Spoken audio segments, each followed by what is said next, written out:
You've been repeating animal facts your entire life with complete confidence. Every single one you're about to hear, you've said out loud to another person. That ends right now. 1. You've been using this as an insult for years, and the worst part is you thought it was based in biology. Goldfish memory. 3 seconds, then nothing. A creature allegedly so cognitively limited that it forgets it exists before it finishes a single lap of its bowl. Here's what actually happened. Researchers at multiple universities trained goldfish to push levers for food at specific times of day, and the fish returned to those levers on schedule reliably for months. Months. Goldfish can recognize their owner's face and associate it with feeding. They navigate mazes and retain that spatial knowledge for up to 3 months after learning it. Not a single published scientific study has ever confirmed the 3-second claim. The number was never measured, never sourced, and never tested. It was simply repeated until it felt true. In the wild, a fish with no spatial memory would fail to locate food, avoid predators, or survive a single season. The 3-second goldfish would have been eliminated from existence long ago because forgetting where food is located is not a viable long-term strategy for any animal. The myth persists because it's convenient and vaguely funny, not because anyone checked. You've been borrowing a fake neurological deficiency from an animal with a demonstrably functional memory to insult other people. The fish remembers. You're the one who forgot to verify the fact before repeating it for 20 years. 2. You learned this one early, and you've never questioned it once.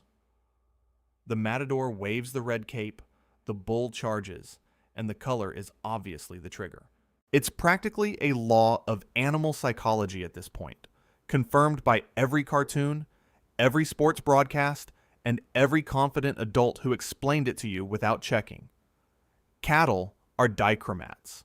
Their color vision functions similarly to human red-green colorblindness, meaning they cannot distinguish red from green. The color red is, to a bull, visually indistinguishable from an olive or khaki shade depending on lighting conditions. The bull in a bullfighting arena is reacting entirely to the movement of the cape, not its color. Controlled studies have confirmed this by presenting bulls with capes of multiple colors moved in identical ways, producing identical charging responses regardless of color. A blue cape, a white cape, a gray cape, same movement, same charge. The red color of the traditional muleta cape used in the final stage of a bullfight was chosen for a completely practical reason. It disguises bloodstains during the performance. That's the entire explanation. It's a laundry decision, not a psychological trigger. Matadors training with young bulls use capes of various colors and report no behavioral difference. So the most famous example of color-based animal psychology you've ever cited describes an animal that literally cannot see the color you're claiming enrages it. The bull doesn't care about your color theory. It cares that you keep moving the object directly at it. 3. You've heard the expression so many times it stopped sounding like a claim and started sounding like a fact. Blind as a bat. It's in the dictionary as a figure of speech. It implies that bats navigate the world in total visual darkness, entirely dependent on their biological sonar, incapable of seeing anything around them. Not one species of bat is clinically blind. Not one. Every bat species on Earth has functional eyes and can see. The variation is in how much they rely on vision versus echolocation, and that varies enormously by species. Fruit bats, also known as flying foxes, have large, well-developed eyes and navigate primarily through vision, not echolocation at all. They're essentially large, nocturnal birds in terms of sensory strategy. Microbats use echolocation as their primary navigation tool in low-light conditions, but they supplement that with vision and are not operating blind. Some bat species can detect ultraviolet light, a range of the spectrum entirely invisible to humans. The phrase blind as a bat likely originated because bats flying near humans at dusk appear erratic and disoriented. They're not disoriented. They're running precise echolocation sweeps to track individual insects mid-flight with accuracy that no human visual system could replicate in those conditions.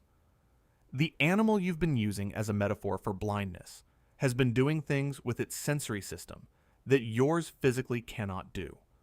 You can barely find your phone in a lit room. The bat is not the one with the vision problem. 4.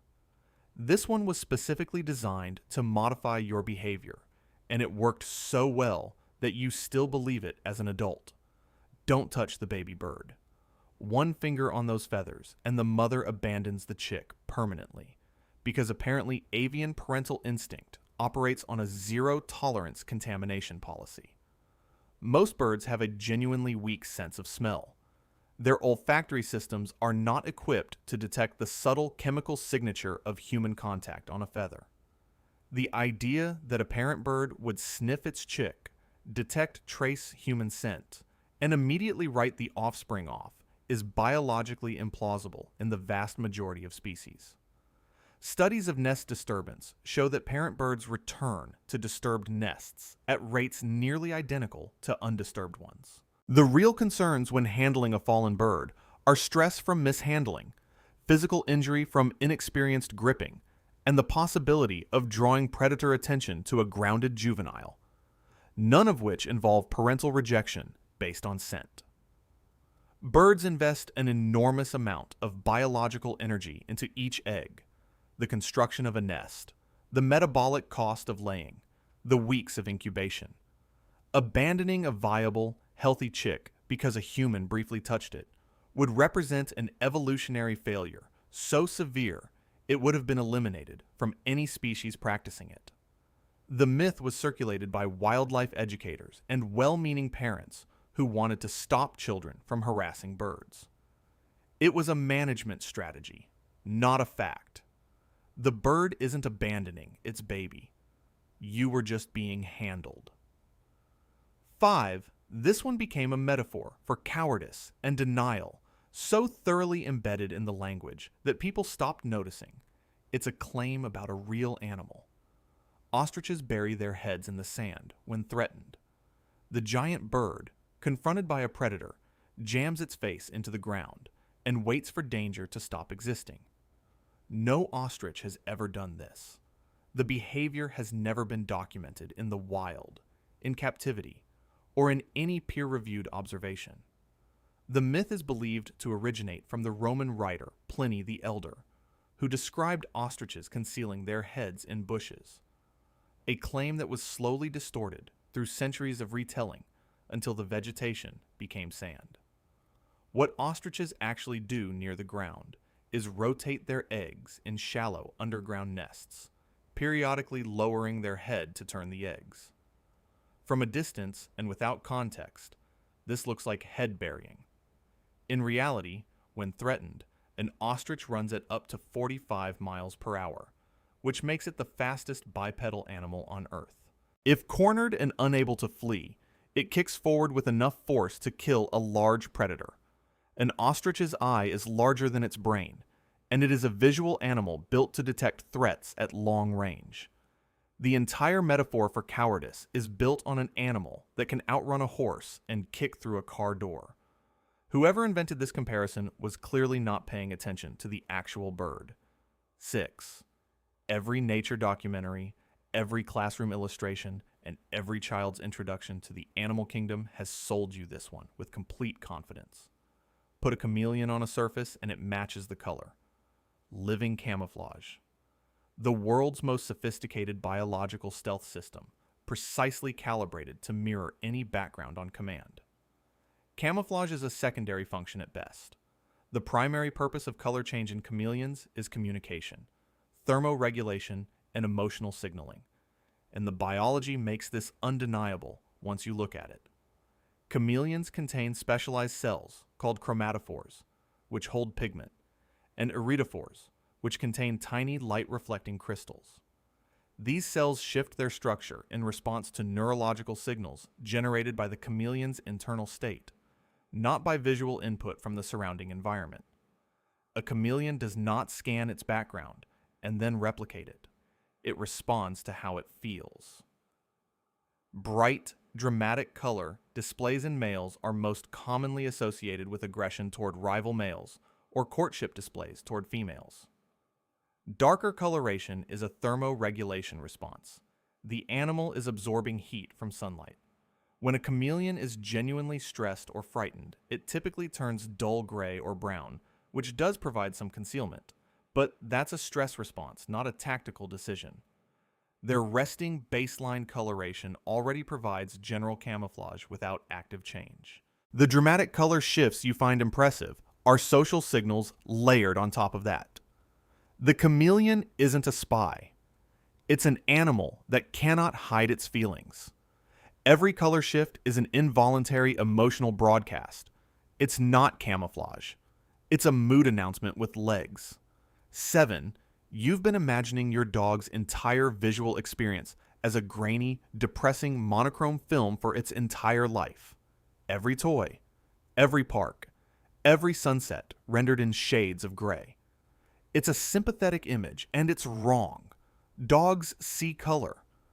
The accurate version is that they see it differently from you, and that difference has specific, practical implications you've probably never considered. Dogs are dichromats, meaning they have 2 types of cone photoreceptors in their eyes, rather than the 3 that humans possess. Their color perception is functionally similar to human red-green color blindness. They see blues and yellows with reasonable clarity.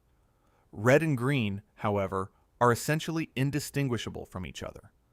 Both register as variations of yellow or gray, depending on saturation and brightness.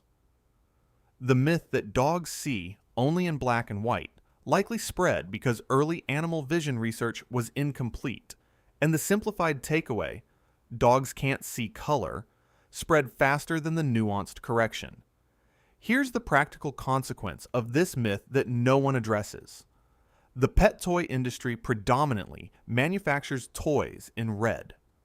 A red ball thrown across green grass is, from your dog's visual perspective, a dark gray blob disappearing into a light gray background.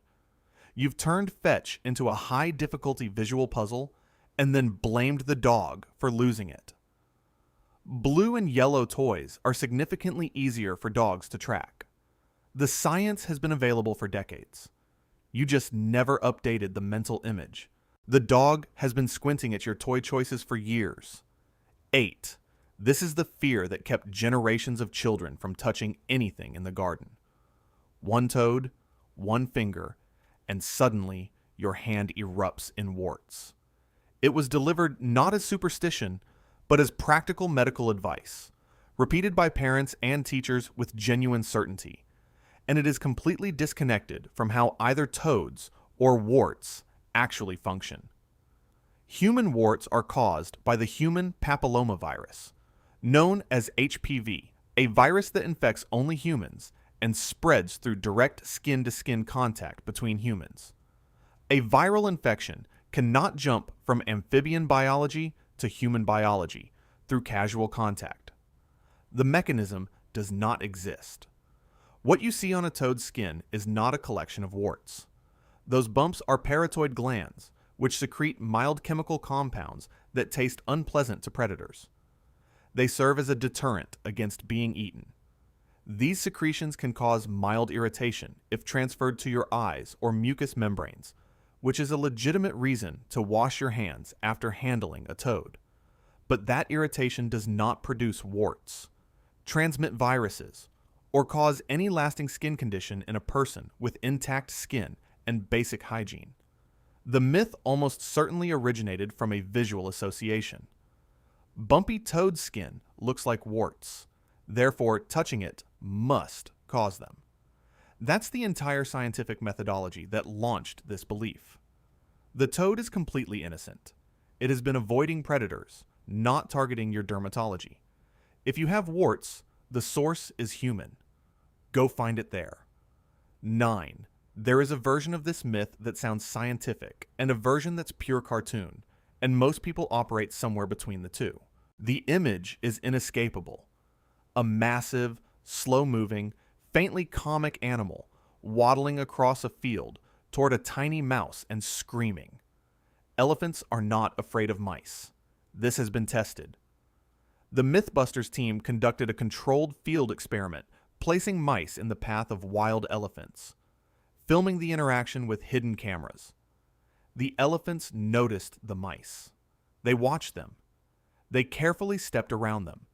Not one elephant displayed startle responses, avoidance behavior, or anything resembling fear. Elephants have genuinely poor close-range vision. Their eyes are positioned on the sides of their head for wide-field predator detection, not for resolving small objects at ground level. A mouse at an elephant's feet is likely a blurry, small, moving smudge. What elephants do react to is sudden, unexpected movement near their feet, regardless of what's causing it. A rolling stone, a darting lizard, or a startled mouse all produce a similar, mild alerting response. The myth's origin appears to trace back to ancient writings, including descriptions by Pliny the Elder of elephants fearing rams and pigs, which were later embellished and simplified over centuries into the mouse version. You've spent your life feeling sympathy for the largest land animal over a cartoon rodent. The elephant isn't afraid of the mouse. It's simply being careful not to step on something small. There is a significant difference between courtesy and terror. 10. This is the survival myth that sounds like dramatic natural irony. The ocean's apex predator, locked in a biological contract with motion, stops swimming and die. The perpetual motion machine of the sea, unable to rest, unable to pause, forever committed to forward movement or instant death. Many sharks rest on the ocean floor for hours. The distinction that matters here is between two categories of shark based on how they breathe. A small subset of species, including great white sharks and mako sharks, are called obligate ram ventilators. They do require forward motion to push water over their gills because they lack the muscular pumping ability to move water independently. For these species, stopping does present genuine respiratory risk. The problem is that over 500 shark species exist, and the majority are buccal pumpers. They actively move water over their gills using mouth muscles and can remain completely stationary for extended periods. Nurse sharks, white-tip reef sharks, and wobbegongs are regularly observed motionless on the seafloor, resting. Even obligate ram ventilators have been observed using ocean current to maintain near-stationary positions, allowing water to pass over their gills without active swimming. The myth took the biology of a specific subset of shark species and applied it universally to every animal wearing the label. You've been imagining 550 species of shark in permanent existential crisis. Most of them are sitting on the ocean floor right now, completely fine, unbothered, and absolutely not thinking about you. 11. Someone let a dog lick their face, felt a flicker of guilt, and invented a scientific fact on the spot to resolve the discomfort. A dog's mouth is cleaner than a human's. It spread instantly because it was convenient. It gave people permission, and no one in the moment wanted to argue. A dog's mouth contains hundreds of bacterial species, many of which are entirely foreign to the human immune system. The organisms present are not better or worse than human oral bacteria in any meaningful absolute sense. They are different, and the difference is what matters.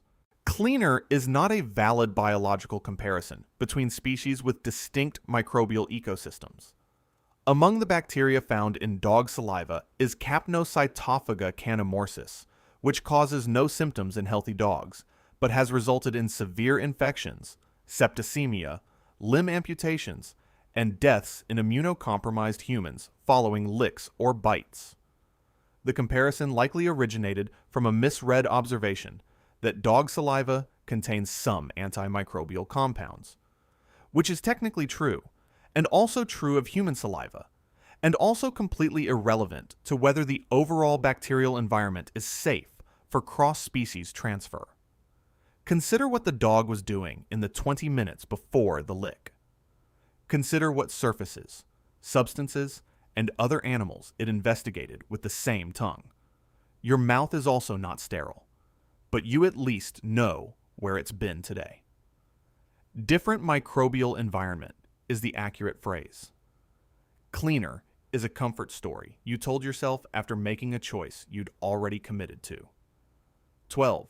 This is the most successful misinformation campaign in wildlife documentary history, and it won an Academy Award. The lemming suicide myth. The image of creatures so mindlessly conformist they follow each other straight off a cliff into the ocean. It became a metaphor, a video game, and a piece of cultural shorthand for herd mentality. The footage that convinced the planet was staged. A 1958 Disney nature documentary called White Wilderness included a sequence of lemmings running off a cliff into the water below. The filmmakers purchased lemmings from local children in an area where lemmings don't naturally exist, transported them to a cliff location, used camera angles and off-screen herding, and filmed the resulting chaos. The documentary won an Academy Award for Best Documentary Feature. The actual biology of lemmings involves population booms followed by mass migrations when food becomes scarce. During these migrations, large groups move across terrain and sometimes attempt to cross bodies of water they misjudge in terms of width or current. Some drown. These are accidents.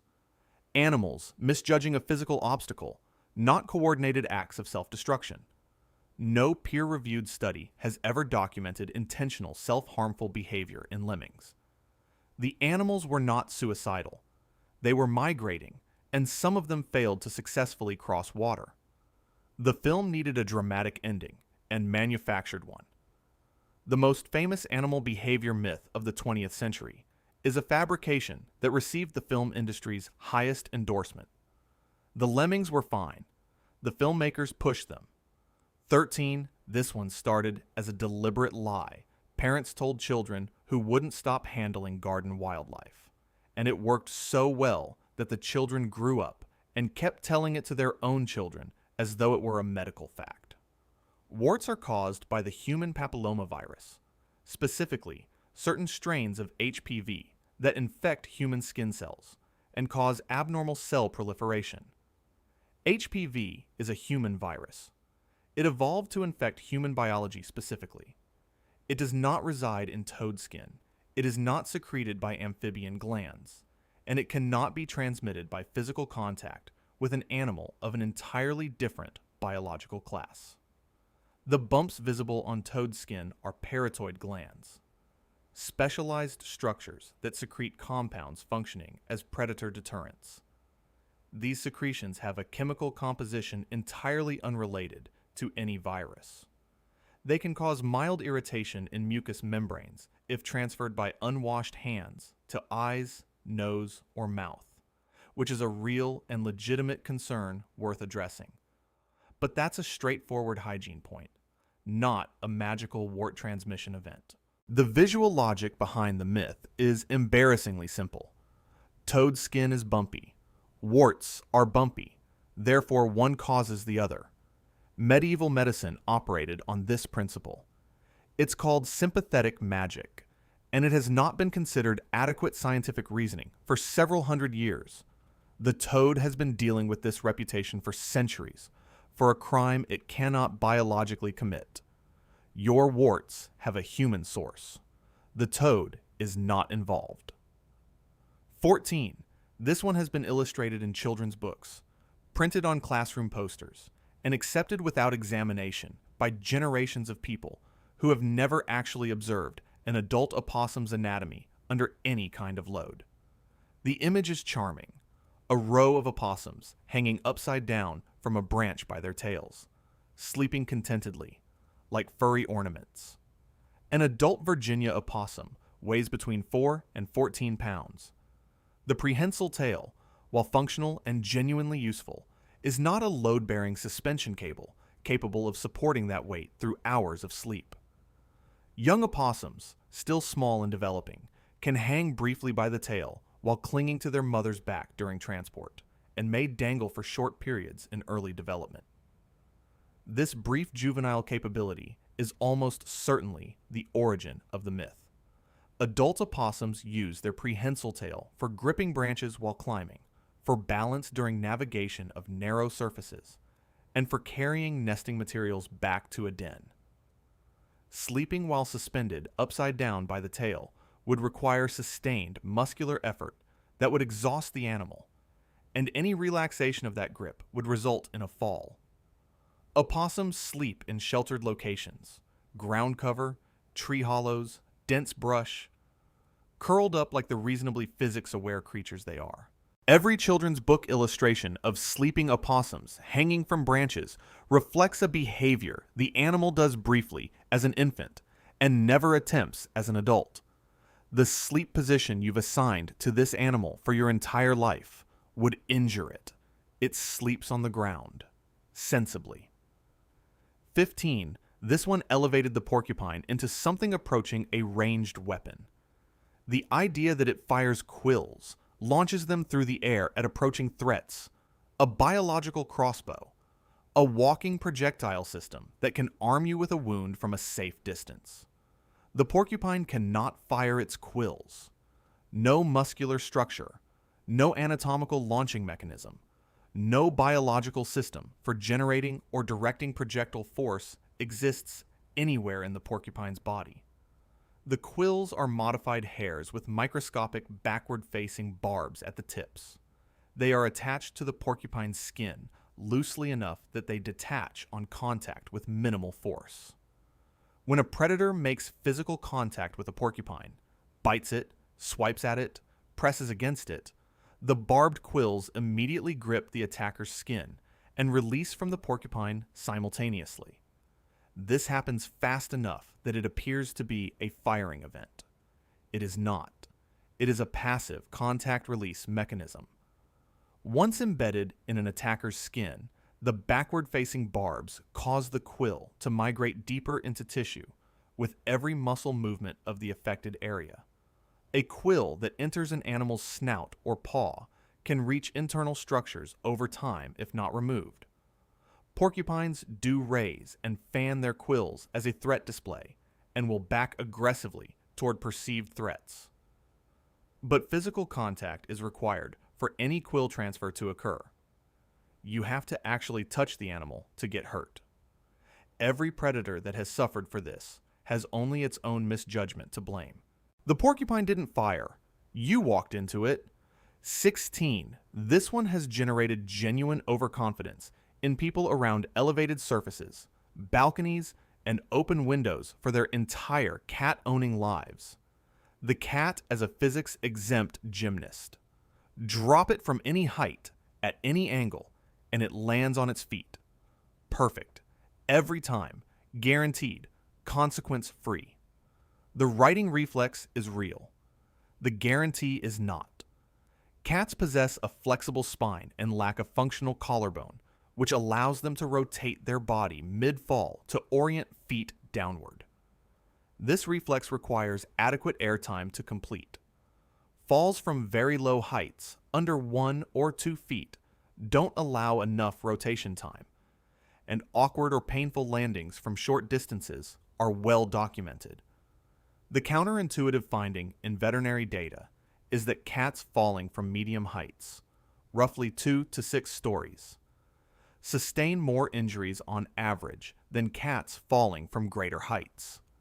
The reason, at greater heights, the cat has time to reach terminal velocity, spread its limbs into a more aerodynamic position, and distribute impact force more effectively across its body. High-rise falls still produce severe injuries, broken limbs, fractured palates, internal trauma, and are not reliably survivable. The myth creates a specific danger by convincing owners that cats can safely navigate high ledges and open windows without meaningful risk.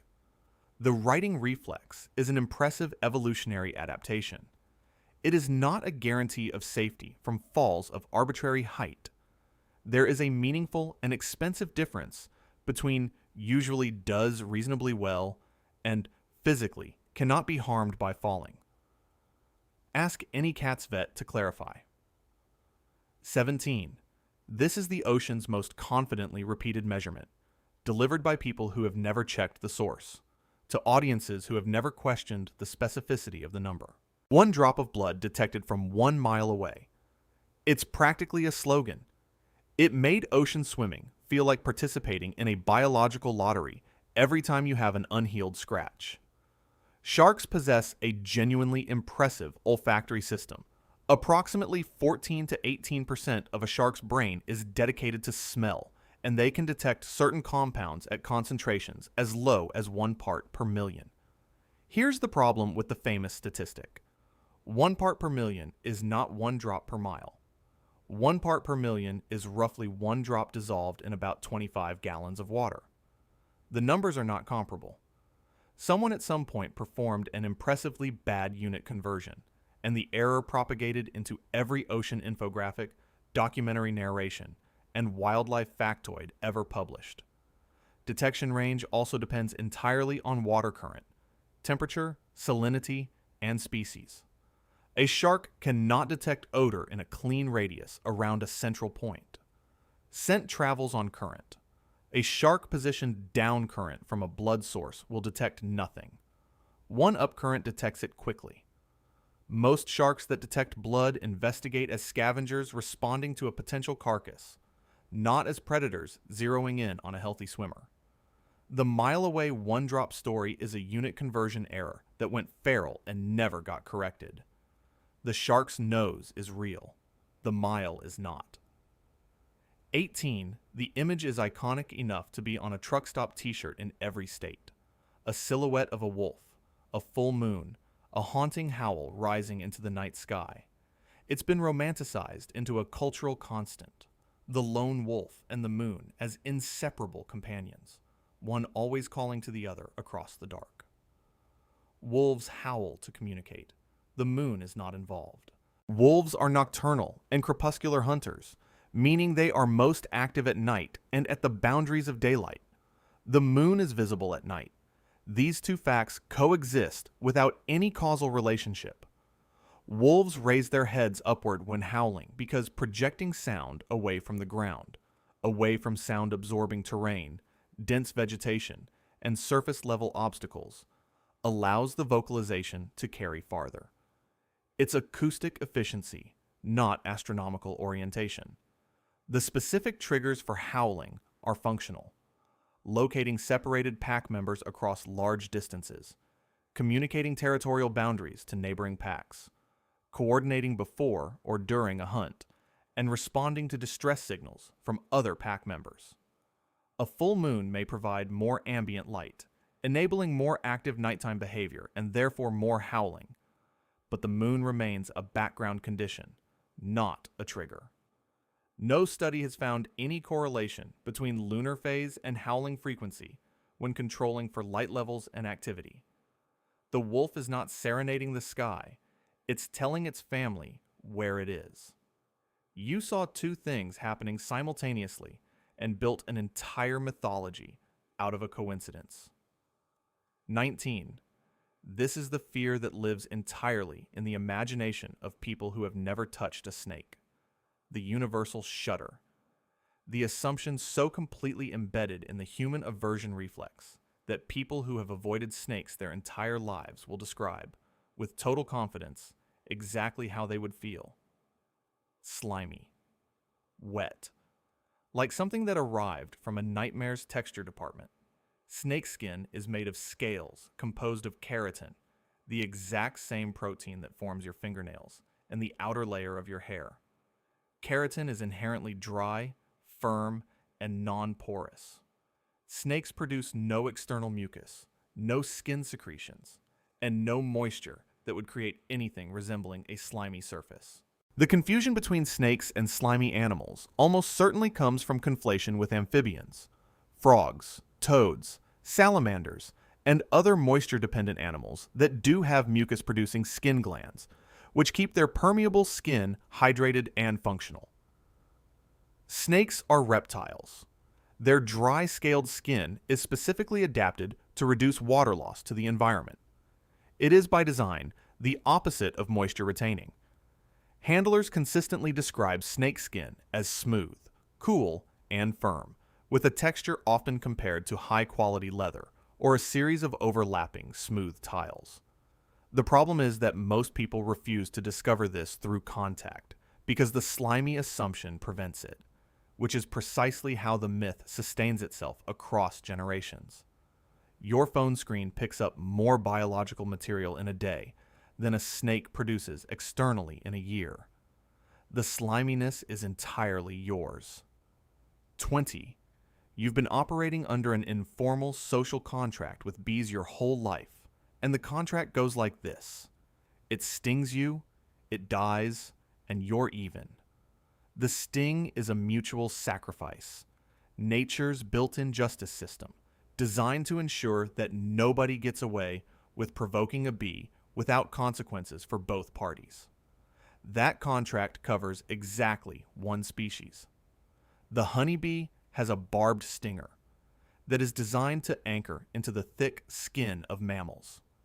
When the honeybee pulls away after stinging, the stinger and a portion of the bee's abdomen, including the venom sac, is torn free. The bee dies from this injury. This mechanism exists because the embedded stinger continues pumping venom into the target even after the bee has departed, maximizing the defensive effect against large animals that might otherwise ignore a single sting. Bumblebees, wasps, hornets, and yellow jackets all have smooth stingers with no barbs. They experience no physical consequence from stinging. They can sting the same target dozens of times in a single encounter, withdraw, and return. A yellow jacket defending a nest is not making any kind of sacrifice. It is simply deploying its weapon repeatedly until the threat is resolved. Bees stinging other insects are not harmed because the barbing mechanism only engages significantly against mammal skin thickness. The one bee that makes the social contract true is the one in your garden. Everything else buzzing near your picnic lunch has unlimited ammunition and no skin in the game whatsoever. 21 generations of children have performed this experiment with complete confidence in the outcome, armed with a shovel and the absolute certainty of playground biology. Cut a worm in half and you get 2 worms. Double your fishing bait. Multiply your garden population. A consequence-free act of multiplication, dressed as casual natural science.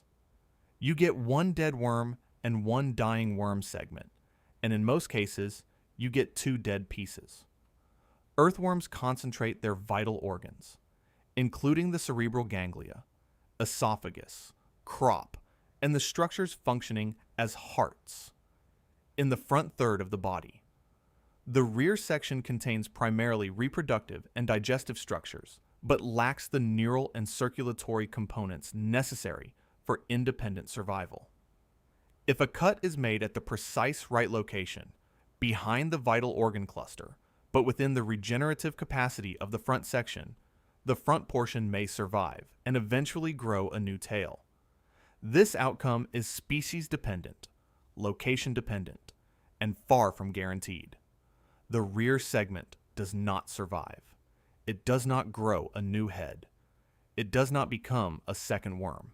The confusion between earthworms and genuinely regenerative animals almost certainly comes from planarians, a type of flatworm with remarkable regenerative biology, capable of growing a new organism from a fragment.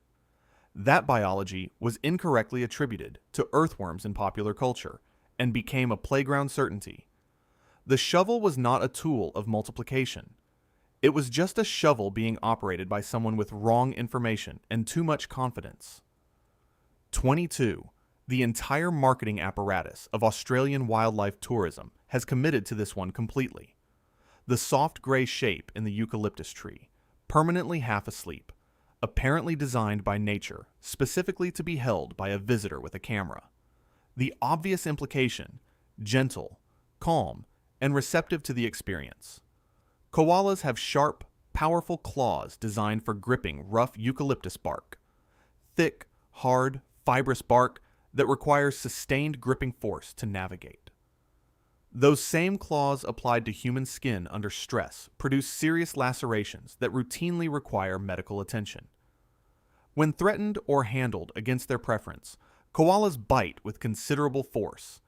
Their jaw structure is built to process some of the toughest plant material in Australian flora. Koalas are not domesticated animals. Their nervous systems have not been calibrated over generations for comfortable interaction with humans, and most koalas find handling stressful rather than neutral. In several Australian states, it is illegal for members of the public to hold a koala. The law exists specifically because injuries to both humans and animals are common enough to legislate against. There is also a widely prevalent chlamydia infection in wild koala populations, which presents a genuine health consideration during handling. The animal in every tourist photograph looks like it was engineered for hugging and behaves consistently like it was engineered to discourage the attempt. The gap between the image and the reality is maintained entirely by careful photography, professional handling, and the fact that stressed koalas and human injuries don't appear on the brochure. 23. This one built an entire casual pet ownership philosophy around a biological convenience that doesn't exist. The goldfish resizes itself to suit the tank. Small bowl, small fish. Large tank, larger fish. Nature's own built-in accommodation. Perfectly calibrated for low-effort pet keeping, and a complete absence of guilt about the bowl on the kitchen counter. Goldfish are biologically capable of reaching 12 to 16 inches in length under proper conditions. Pond-kept goldfish regularly achieve this size. They are not small fish. They are fish being kept in conditions that prevent them from expressing their actual size. What appears to be adaptive resizing is chronic growth stunting, caused by accumulated waste hormones in inadequately filtered, small volumes of water. Goldfish produce growth-suppressing hormones as a stress response to crowded, polluted conditions. This is not adaptation. It is a physiological distress response that suppresses external growth while internal organ development continues at its normal rate. A goldfish stunted by a small bowl may have organs proportioned for a much larger body compressed into a frame too small to comfortably house them. Goldfish kept in appropriate conditions live 10 to 15 years. The average lifespan of a tank-kept goldfish in a bowl is 2 to 5 years, and the cause is almost always inadequate husbandry justified by the myth of self-regulation. The fish isn't adapting to your bowl. It's being slowly damaged by it while you congratulate yourself on buying a low-maintenance pet. The convenience was never real. You built a comfortable explanation for a condition. 24. This one achieved the remarkable distinction of containing two false claims simultaneously, while also describing three different animals under a single name, which is impressive for a myth of this size. The daddy longlegs, the world's most venomous spider, fatally dangerous, but with fangs too small to penetrate human skin, rendering it simultaneously deadly and completely harmless. The problem begins with identification.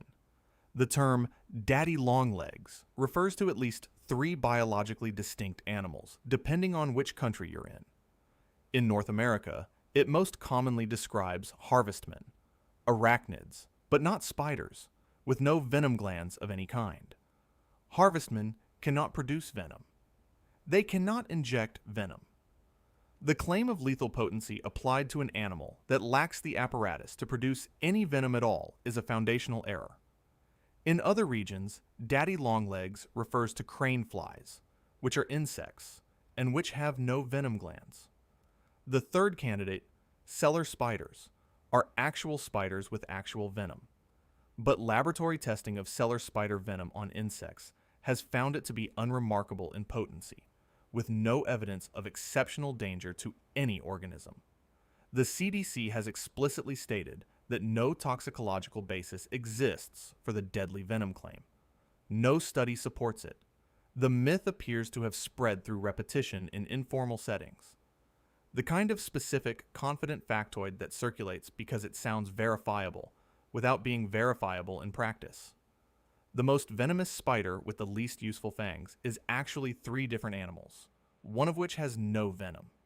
The myth is confident. The biology is not. 25. This one appears on wedding cakes, in wildlife documentaries, and in speeches about commitment. The penguin as nature's symbol of monogamy. 2 birds who find each other, bond for life, and navigate Arctic winters together with a loyalty that most humans openly admit they cannot match. Most penguin species do not mate for life, and the ones most frequently cited as evidence of the myth have documented breakup rates. Studies of Adélie and Gentoo penguins show annual partner switching rates of between 17 and 39%. Penguins regularly select new mates between breeding seasons. The emperor penguin, the species filmed in the documentary footage most associated with the myth, retains the same partner for the following season approximately 85% of the time. That means roughly 1 in 6 emperor penguin pairs does not reunite after each breeding cycle. Partner switching is directly influenced by breeding success. Penguins that fail to produce viable chicks in a season are significantly more likely to choose a different partner for the next one. A pragmatic response to reproductive outcome, not romantic failure.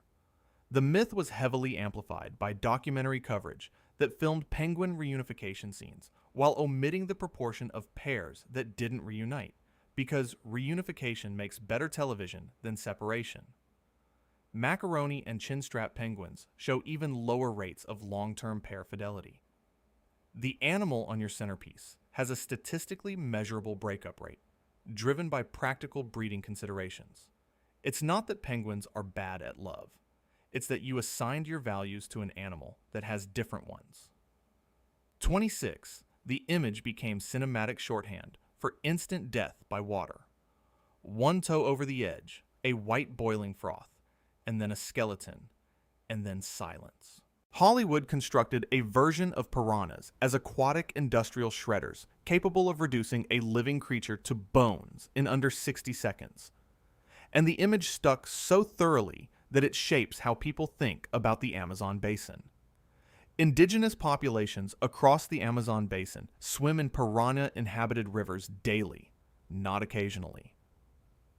Daily, piranha attacks on healthy, uninjured humans are extremely rare events, not routine occurrences.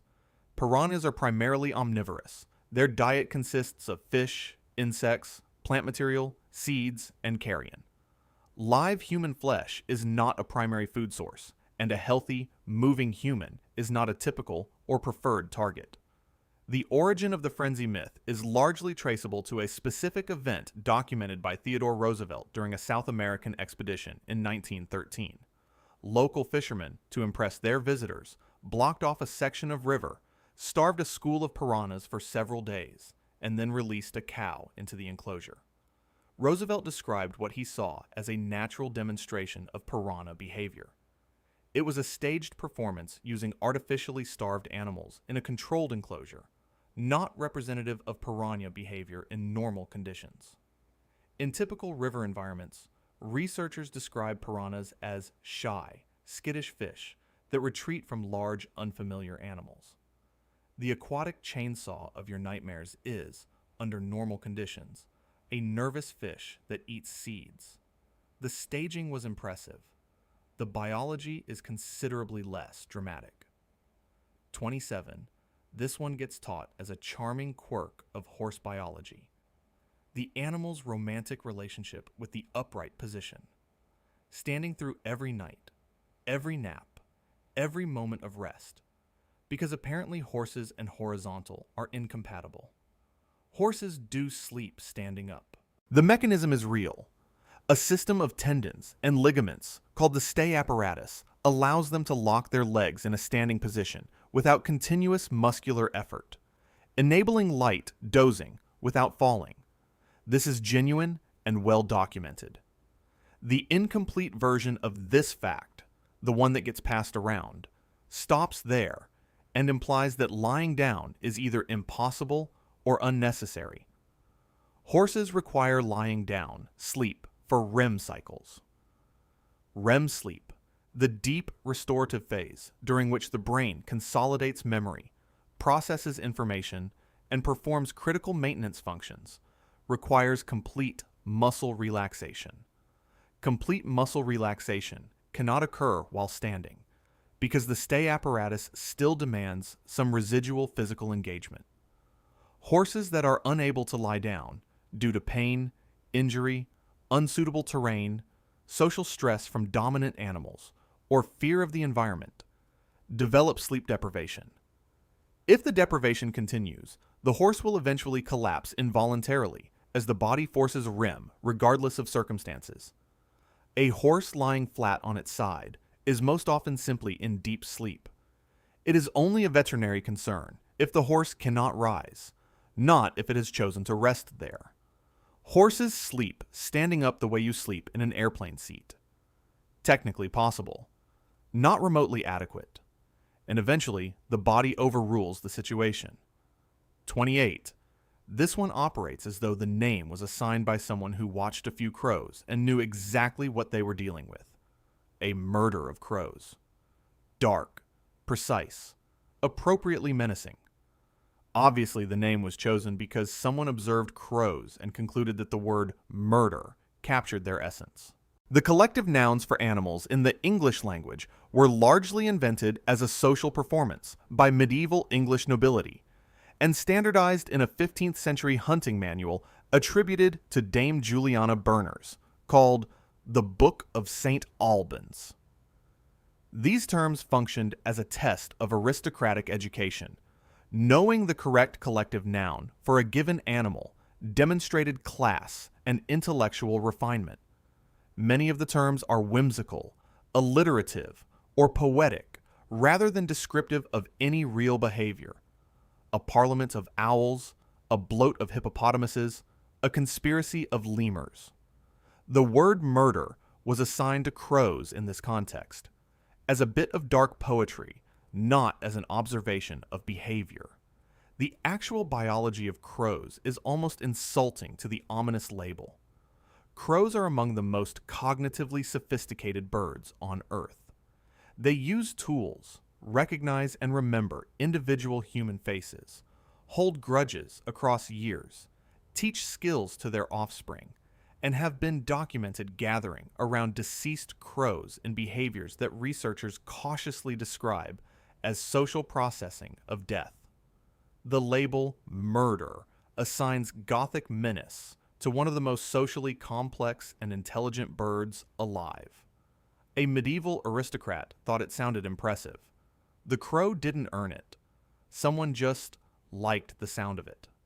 29, this one has the visual evidence going for it, which is exactly why it spread so effectively. A hippo emerges from water, glistening with a reddish fluid that looks unmistakably like blood seeping from its skin. It's dramatic, it's visceral, and it produced one of the most memorable animal facts in wildlife documentary history. Hippos don't sweat. They have no sweat glands.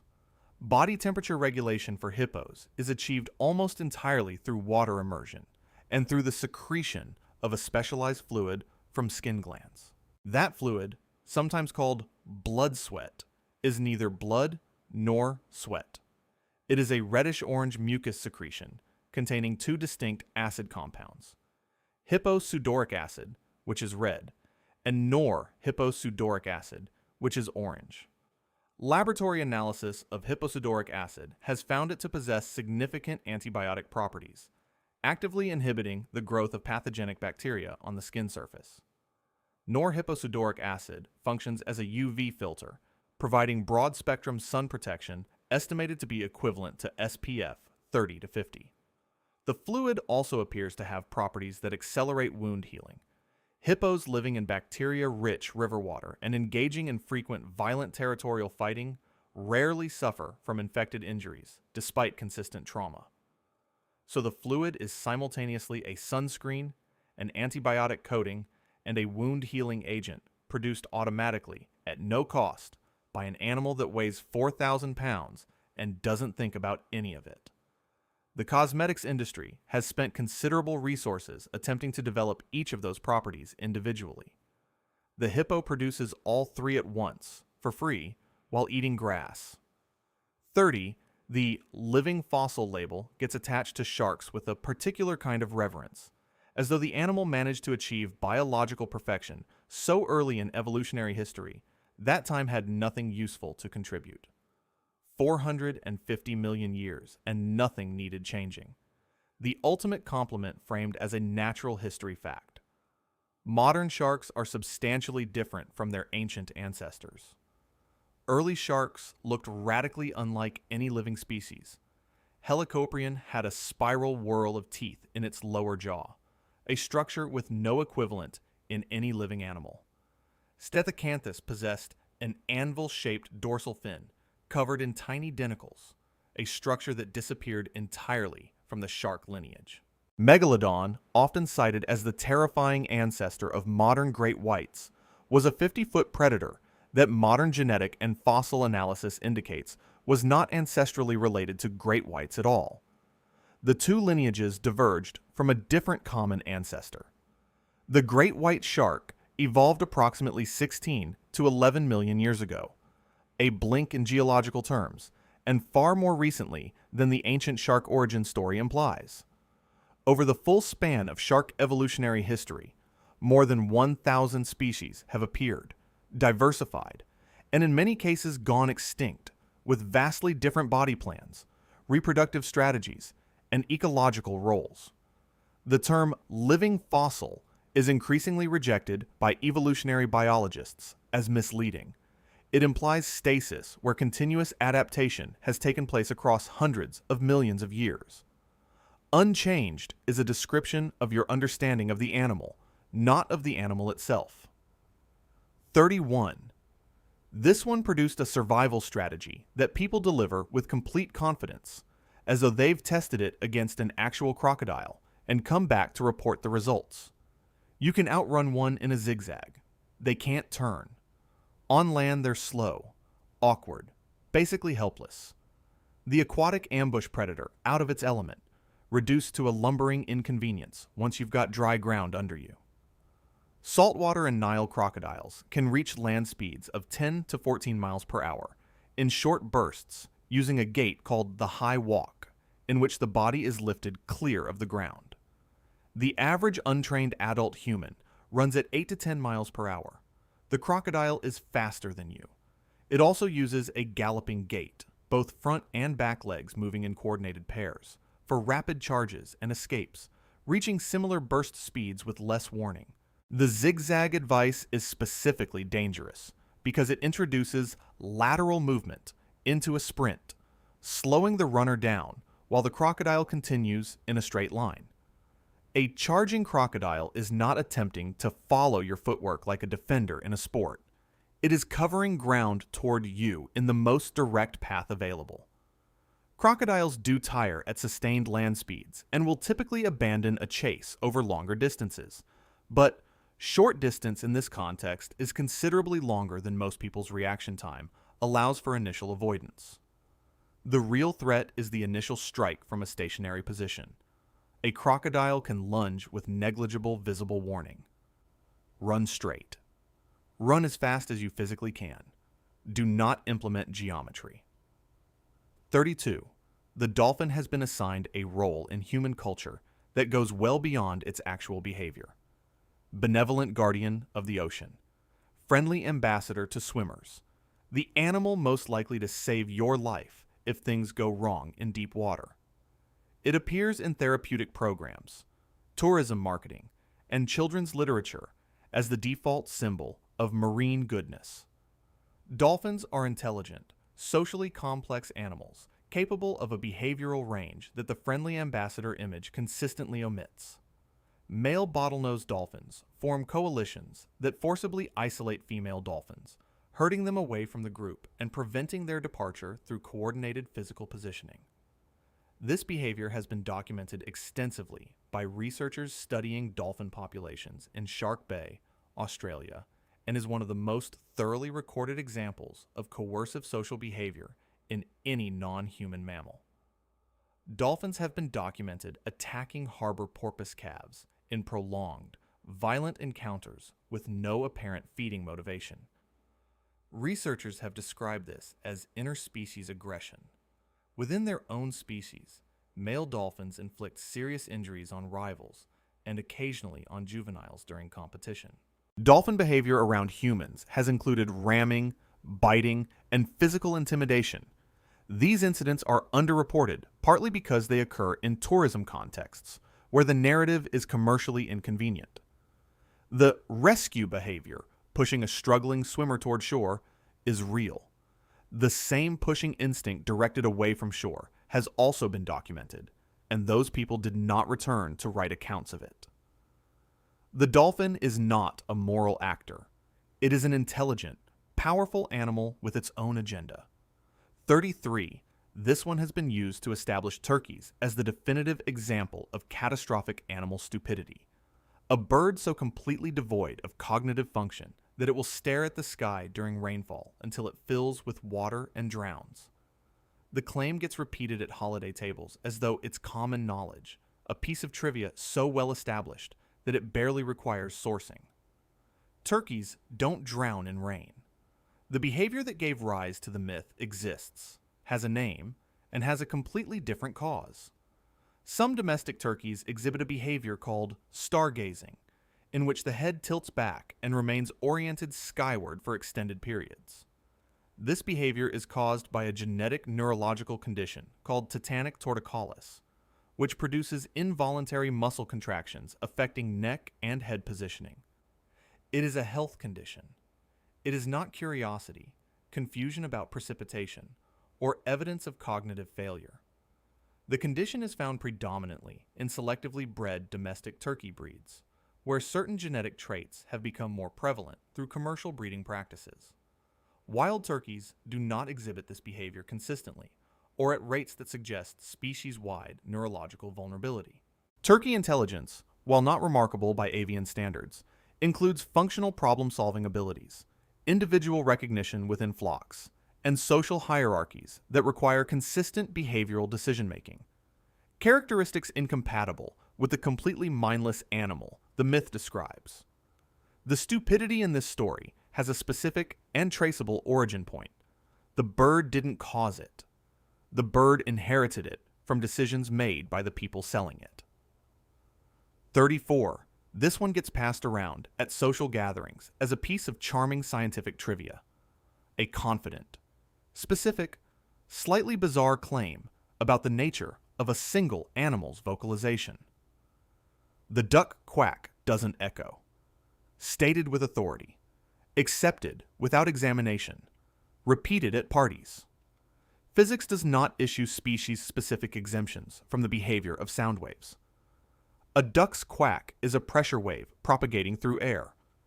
Pressure waves reflect off surfaces. When they reflect back to the original point of origin after a sufficient time delay, a human ear perceives an echo. None of this process has any mechanism by which the biological source of the sound could be relevant. Researchers at the University of Salford in the United Kingdom specifically addressed this claim by recording duck vocalizations in an echo chamber and then analyzing the results. The quacks echoed. The reason the myth persists is acoustic rather than factual. A duck's quack fades gently at both the beginning and end of the sound, which means the echo, when it returns, blends into the tail of the original vocalization. For a human listener in typical environments, the overlap makes the echo difficult to distinguish from the original. In a large canyon or reverberant indoor space, with sufficient time delay between the sound and its reflection, the echo would be audible.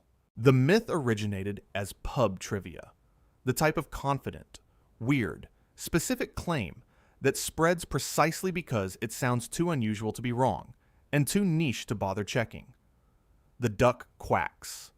The sound waves do exactly what sound waves do. The universe did not renegotiate physics for waterfowl. 35. This myth generated a billion-dollar supplement industry and contributed to the killing of an estimated 100 million sharks per year. The claim arrived packaged in the language of alternative health. Sharks have unlocked something human medicine hadn't. Their cartilage held the answer. The book was called Sharks Don't Get Cancer, and it was published in 1992. The title was the entire argument. Sharks absolutely get cancer. Peer-reviewed research has documented tumors in at least 23 shark species, including melanomas, fibrosarcomas, and primary liver tumors. Cancer in sharks is not common, but it is real. It has been observed, and it has been published in scientific literature. The original book's premise was not based on peer-reviewed research. It was a commercial claim that preceded any rigorous investigation of the biology it asserted. Clinical trials subsequently conducted on shark cartilage as a cancer treatment in human patients found no clinical benefit compared to placebo. The mechanism was never plausible. Sharks are cartilaginous fish, meaning their skeleton is composed of cartilage rather than bone, but no biological property of cartilage structure confers anti-cancer activity on the animal housing it. Consuming shark cartilage powder has the same effect on human cancer as consuming your own fingernails, which are made of the same protein. Millions of sharks were killed, multiple species were pushed toward the edge of commercial extinction, and the ocean's most ecologically important predator was decimated, based on a claim that was never validated, and a title that was factually incorrect from the first word. 36. The phrase functions as a proverb in most languages. Elephants never forget. It implies a perfect, complete, unbounded memory, a biological recording system of extraordinary fidelity, capturing and retaining everything with no degradation, no selectivity, and no practical limit. The biology behind the phrase is real and genuinely impressive. The interpretation of it is lazy. Elephants demonstrate remarkable long-term memory in specific domains that are directly relevant to their survival and social lives. They remember the locations of watering holes and mineral deposits across decades and return to them reliably across vast territories. They recognize individual elephants and individual humans after years of separation, responding with distinct behavioral signals, either positive or negative, based on prior history with that individual. Female elephants, particularly matriarchs, maintain detailed mental maps of social relationships across hundreds of individuals and transmit that knowledge to younger generations, which is the primary driver of herd decision-making. Researchers at the Amboseli Elephant Research Project in Kenya have documented elephants responding to recordings of deceased relatives with behavioral indicators of recognition, suggesting that emotional and social memory persists beyond the death of the individual. What the phrase gets wrong is the implication of totality. Elephant memory is domain-specific, functionally organized, and selective. It serves ecological and social purposes. It is not indiscriminate total recall. The elephant is not storing everything. It is storing what matters to an elephant: water, family, threats, geography. That's extraordinary. It is not the same as unlimited. The phrase is poetry. The actual biology is more interesting than the poem. 37, playing possum, became a phrase specifically because the behavior seems calculated, a deliberate performance, a conscious decision by an animal smart enough to fake its own death to escape a threat. The opossum as a method actor, reading the situation and choosing to collapse. The opossum doesn't choose. It passes out. The behavior, called thanatosis, is an involuntary physiological response to extreme fear. When an opossum encounters a sufficient threat stimulus, its nervous system essentially overloads and enters a state of cataleptic immobility. The animal collapses, goes limp, its breathing slows to near undetectable levels, its mouth falls open with tongue extended, and its anal glands release a secretion chemically resembling decomposition. The animal has no conscious control over any part of this. It cannot choose to initiate thanatosis. It cannot choose to end it. The episode lasts from a few minutes to several hours and resolves independently when the stress response subsides. The evolutionary logic is accidental brilliance. Many predators are programmed to avoid carcasses because of disease risk, and the combination of complete stillness and decomposition odor is an effective deterrent against predators that rely on fresh prey. The opossum stumbled into an effective defense mechanism through a stress response that happened to align with predator avoidance psychology. It is not brave. It is not cunning. It has fainted from terror in a way that coincidentally keeps it alive. The possum deserves credit for its nervous system's accidental utility, not for its tactical planning. 38. This one seems like straightforward anatomy. An observation about leg joint structure that explains a behavioral quirk in a clean, satisfying way. The legs don't articulate forward, so the animal moves sideways. A physical constraint expressed as a behavioral constant. Most crab legs can move in multiple directions. The sideways movement is primarily an efficiency choice, not an anatomical restriction. Crab leg joints are oriented at angles that make lateral movement mechanically optimal. The muscle groups and segment arrangements produce maximum force and speed in the sideways direction. Going sideways is faster and requires less muscular effort than forward movement for most crab species, in the same way that a wheeled vehicle turns more efficiently in one direction than another, based on its construction. This is optimization, not limitation. Some crab species do walk primarily forward. Ranunid crabs, commonly called frog crabs, walk forward.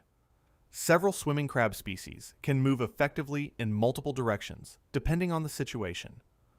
Hermit crabs, when occupying shell cavities, move forward or backward, routinely based on shell orientation. The leg joint structure varies significantly across the more than 6,700 species that fall under the crab category. No universal anatomical rule applies to all of them. The sideways walk is the most efficient available option for most crab species, given their specific anatomy, and the animal uses it because efficiency favors survival. It found the fastest direction and committed to it fully. Calling efficiency a limitation says more about the observer than the animal.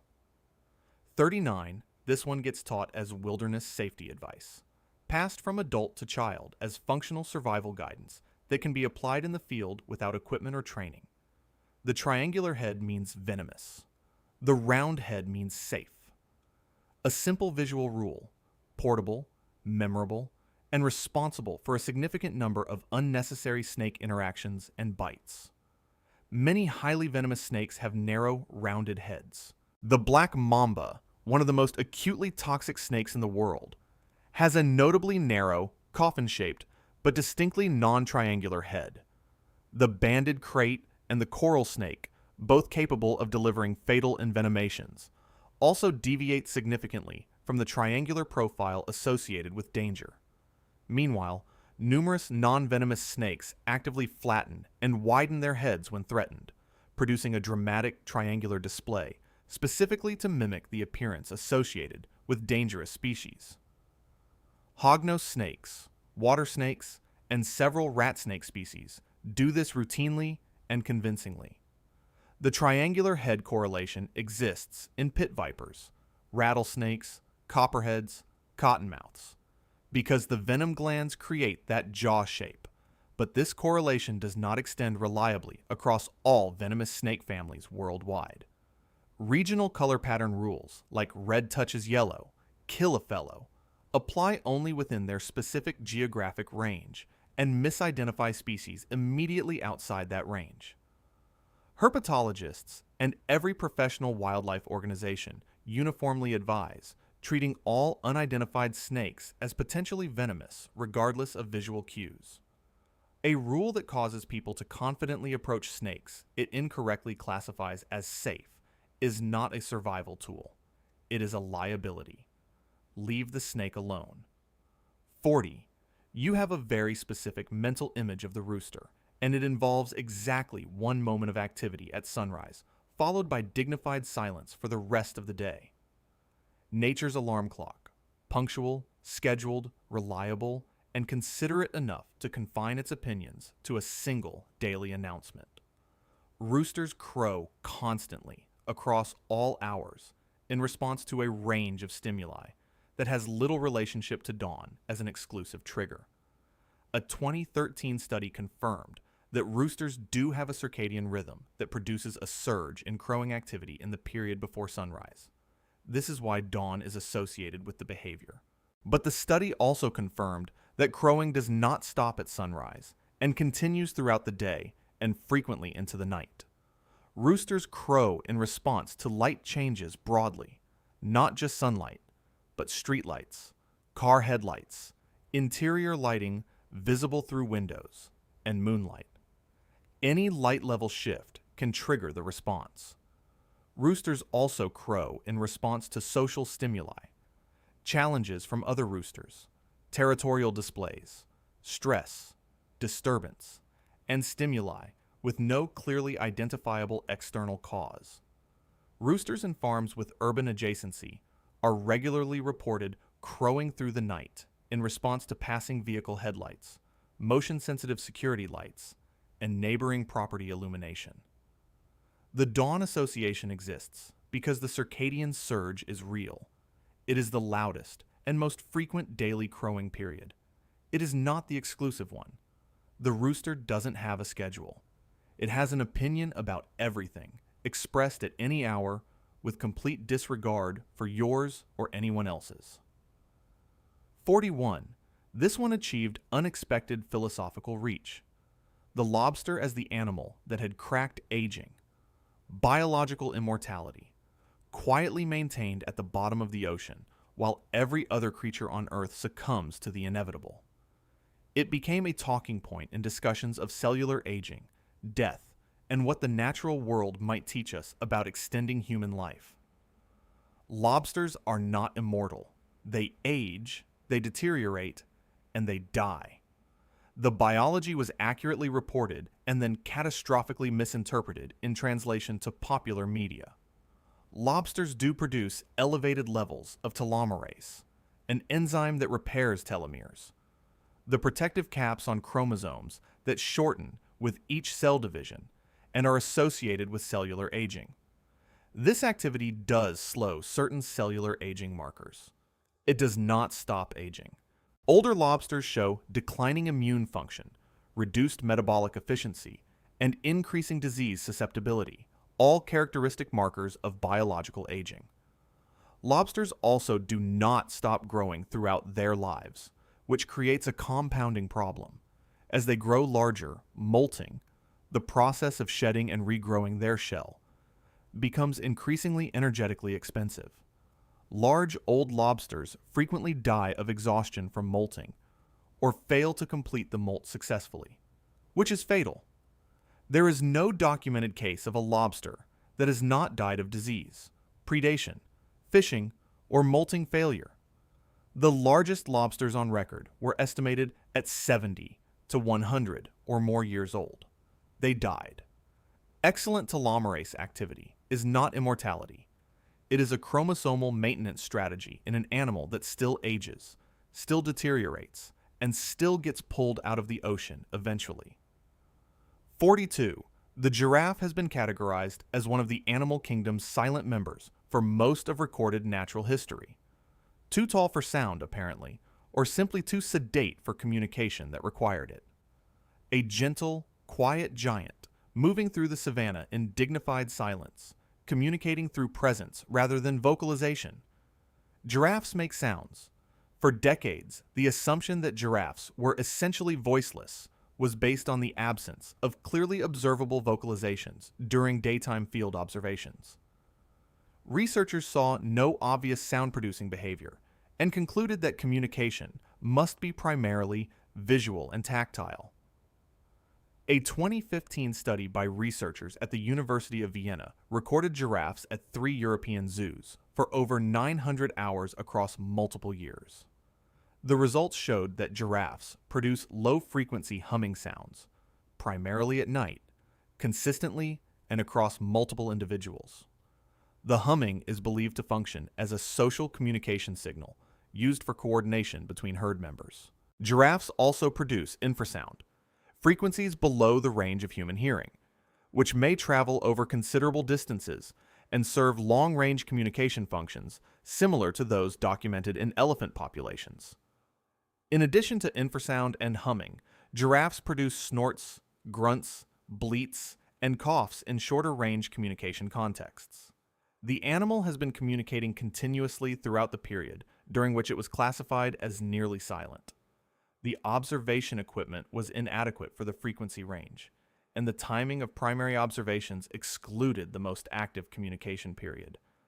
The giraffe was not quiet.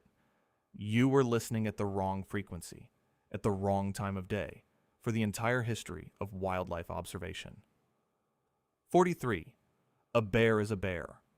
Large, dangerous, to be treated with caution and avoidance. If there's a hierarchy of concern, the grizzly, bigger, wilder, more famous, sits at the top, and the smaller, more suburban black bear sits somewhere below it. The assumption seems logical. Getting it exactly wrong in a real encounter is a potentially fatal error. Grizzly bear attacks in proximity to humans are disproportionately defensive in nature. They occur when a bear is surprised at close range, when a mother is protecting cubs, or when a bear is defending a food source. In these contexts, the attack is a threat response, not predatory behavior. The established guidance for surviving a defensive grizzly attack is to play dead. Go flat. Protect the back of your neck. Do not fight back. This signals to the bear that you are no longer a threat. Black bear attacks follow a fundamentally different pattern. A 2011 analysis of fatal black bear attacks in North America found that the majority involved predatory behavior. A black bear that approaches slowly, without apparent provocation, and continues approaching, despite noise, is more likely assessing you as prey than reacting to a perceived threat. Playing dead in response to a predatory black bear is lethal advice. The recommended response is aggressive resistance. Shout, fight back with anything available, and make the encounter as costly for the bear as possible. The survival error isn't fearing the wrong species. It's believing that more aggressive is a useful category when the relevant question is always, what is this specific bear doing right now? 44. Every culture has a version of this one. Animals go quiet before earthquakes. Birds leave before storms. Dogs behave strangely before disasters. The animal kingdom is tuned into a deeper awareness of natural forces, some kind of geological or meteorological sixth sense that science hasn't fully mapped or explained. Animals don't predict natural disasters. They detect physical precursors to those events using sensory systems, calibrated to inputs that human perception either lacks entirely or processes less acutely. The distinction matters because it replaces mysticism with something more accurate and more interesting. Infrasound, low-frequency vibrations traveling through ground and air at speeds faster than surface waves, is detectable by animals with appropriate sensory biology before humans perceive any ground movement. Barometric pressure changes preceding storms are detected by animals sensitive to atmospheric pressure shifts, including many bird species and domestic dogs, allowing behavioral changes that appear predictive but are actually reactive to present physical data. The 2004 Indian Ocean tsunami was preceded by widespread wildlife movement to higher ground in affected areas. Animals likely responding to infrasonic ground vibrations or early pressure changes traveling ahead of the water. Studies attempting to use animal behavior as a systematic earthquake prediction tool have not produced reliable predictive methodology. Animals react to precursor signals that don't always precede major events, producing false positives that make systematic prediction impractical. Animals aren't seeing the future. They're reading a version of the present that contains more physical data than your senses provide access to. There is no sixth sense. There are just 5 senses, extended considerably further than yours. If you want to see more, click the video on screen now.